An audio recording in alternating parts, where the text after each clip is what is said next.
Docking ആദ്യഘട്ടം വിജയകരമായി പൂർത്തിയാക്കിയിരിക്കുന്നു. ഇനി അടുത്ത ഘട്ടത്തിലേക്കാണ്.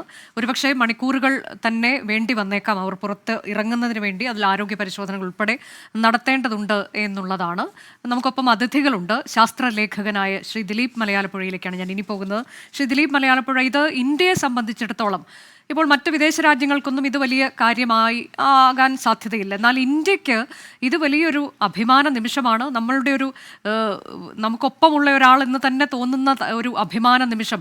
അദ്ദേഹം ബഹിരാകാശത്തിലെത്തുന്നു എന്നതിനപ്പുറത്തേക്ക് ആദ്യമായി ബഹിരാകാശ നിലയത്തിലേക്ക് എത്തിച്ചേരുന്നു എന്നുള്ളതുണ്ട്. ഗഗൻയാൻ ദൗത്യം, അത് ഇന്ത്യയുടെ അഭിമാന ദൗത്യമാണ്.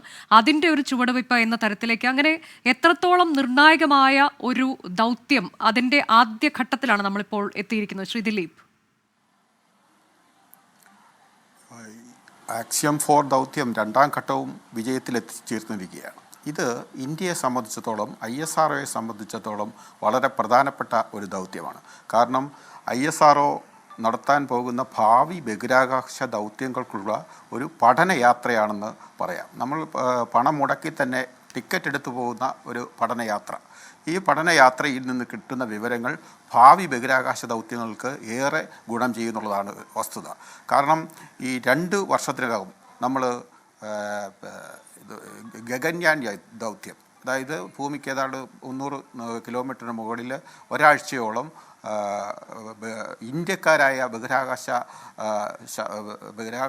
യാത്രികർ സഞ്ചരിച്ച് ഗവേഷണം നടത്തുകയും പരീക്ഷണം നടത്തി മടങ്ങി വരുന്ന പദ്ധതിയാണ്. അതിനുശേഷം നമ്മളുടെ പേടകത്തിൽ, സ്വന്തം പേടകത്തിൽ അന്താരാഷ്ട്ര ബഹിരാകാശ നിലയത്തിലേക്ക് ആളുകളെ എത്തിക്കാൻ ISRO പദ്ധതിയിടുന്നുണ്ട്. ഭാവിയിൽ ഒരു 10 കൊല്ലത്തിനകം നമ്മൾ സ്വന്തമായി ISRO സ്വന്തമായി ബഹിരാകാശ നിലയം നിർമ്മിക്കാൻ പോവുകയാണ്. ഇതിനെല്ലാം ഈ ഡോക്കിംഗ് ഒരു മുന്നോടിയായിട്ടുള്ളൊരു പഠനം, നേരിട്ടുള്ളൊരു അനുഭവ പഠനമായിരിക്കും ഈ യാത്ര. ഈ ശുഭാംശു ശുക്ലയുടെ 41 വർഷത്തിന് ശേഷം ഒരു ഇന്ത്യക്കാരൻ, ഒരു ഇന്ത്യൻ ബഹിരാകാശ സഞ്ചാരി ബഹിരാകാശത്തെത്തുന്നു. അതുപോലെ തന്നെ അന്താരാഷ്ട്ര ബഹിരാകാശ നിലയത്തിലെത്തുന്നു.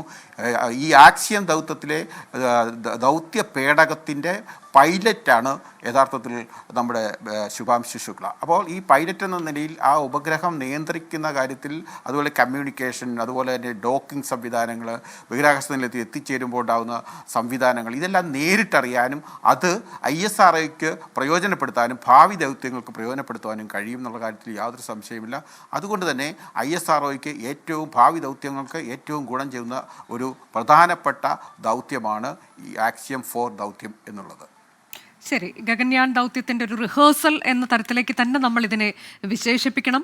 കൂടാതെ ഇന്ത്യയുടെ സ്വന്തം ബഹിരാകാശ നിലയം, അതായത് ഭാരത് അന്തരീക്ഷ്, അത് നിർമ്മിക്കുന്നതിലേക്ക് അതിനൊക്കെയുള്ള ചവിട്ടുപടി എന്ന തരത്തിൽ കൂടിയാണ് ആക്സിയം 4 ദൗത്യത്തെ നമ്മൾ കാണുന്നത്. അതിൻ്റെ ആദ്യഘട്ട ഡോക്കിംഗ് അത് വിജയകരമായി തന്നെ പൂർത്തിയാക്കിയിട്ടുണ്ട് എന്നതാണ്. ഇനി അന്താരാഷ്ട്ര ബഹിരാകാശ നിലയത്തിലേക്ക്, സ്പേസ് സ്റ്റേഷനിലേക്ക് ഇവർ ഇറങ്ങുന്നു എന്നുള്ളതിലേക്കാണ് നമ്മൾ പോകുന്നത്. ഒരുപക്ഷെ വരും മണിക്കൂറുകളിൽ അത് സംഭവിക്കും എന്നുള്ളത് തന്നെയാണ്.